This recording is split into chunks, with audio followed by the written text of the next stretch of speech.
Hey guys, today we're working on a 2013 Honda CRV. Customer complaint was they had to jump their battery sporadically. It wasn't like an every night thing, or it wasn't an every week thing. It was just sometimes they had to jump it, sometimes it didn't. So he come in thinking he had a bad alternator, and I did a little bit of testing, and I was going to show you guys what I found. Somebody at some point has had like a car stereo system.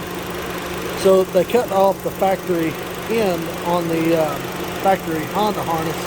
They got some kind of wire nut going on here and a fuse, and they've got one wire coming in here, one wire going out there, a wire coming here.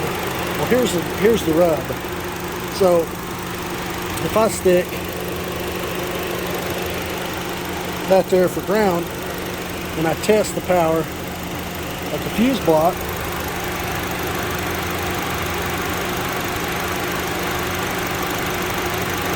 I get about 13.6 volts.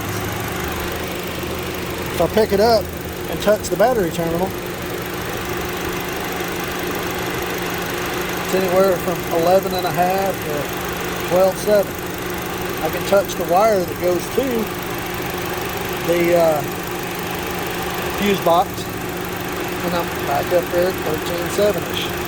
If I touch the wire that comes from the alternator, it's only 12.7. So what I'm assuming is this thing's all corroded up inside. So I did a little digging online, and I found Dorman part number 926-882 battery terminal. It's a fix for a Ford and Mercury problem.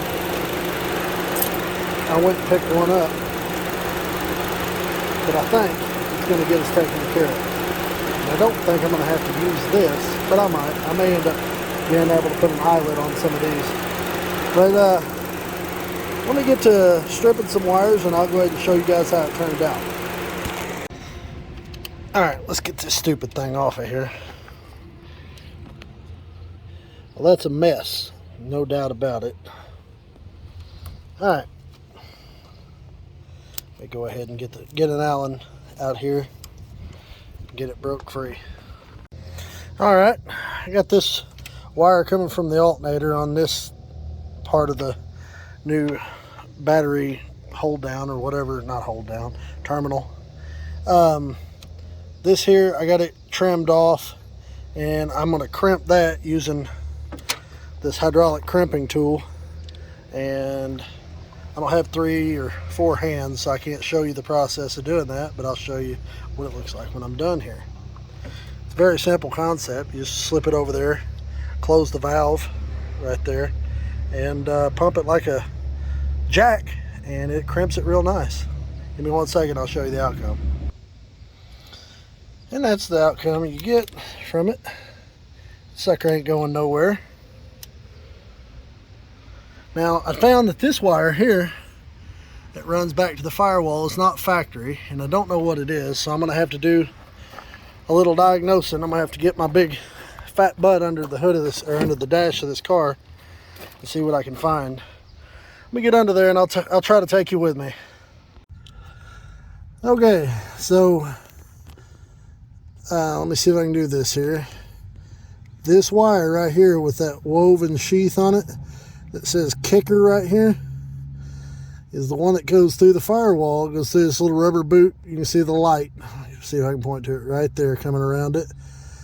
And it runs down, it runs into the back of the car. So I'm assuming that's where they had their amp wired or whatever.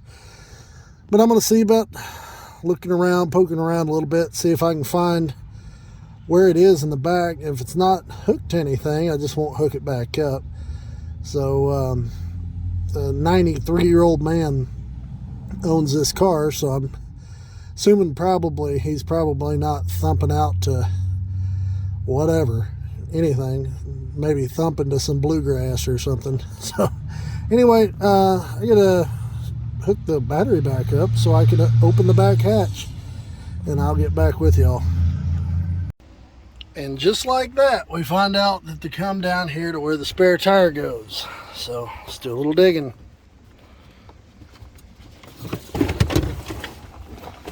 What in the world is going on here? Well, they're tight, so just let me remove the spare tire and I'll be back with you. All right, so you got your power wire here, just open, been connected to the battery. I guess it's been sitting on this plastic deal. They were nice enough to cap the ground off though. Lucky this car didn't burn down. And then I guess those are the, I don't know, old RCA hookups or something. I don't know. But yep, that's gonna stay disconnected. We're not dealing with that anymore. That'll be dead. I ain't pulling it out, but I ain't hooking it back up either.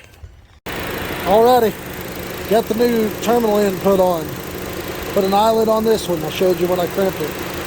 Put that one under there. I don't like that, and I wish I had an eyelet that I could put on here instead of that crimp fitting. But we'll see how it tests out. See what it shows us here. Got my negative on the battery terminal. We're going to test the fuse block here.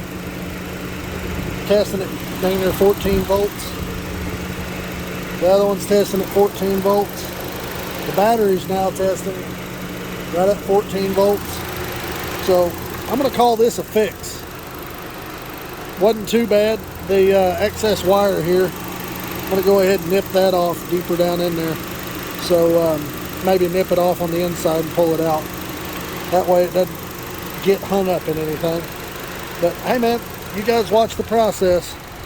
Leave me a comment if it helped you out in any way. You got to be careful when you're dealing with people putting aftermarket stereos in things.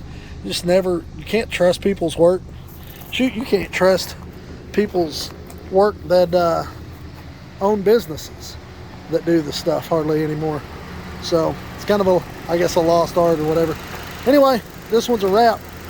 You guys have any questions, give me a holler. Bye.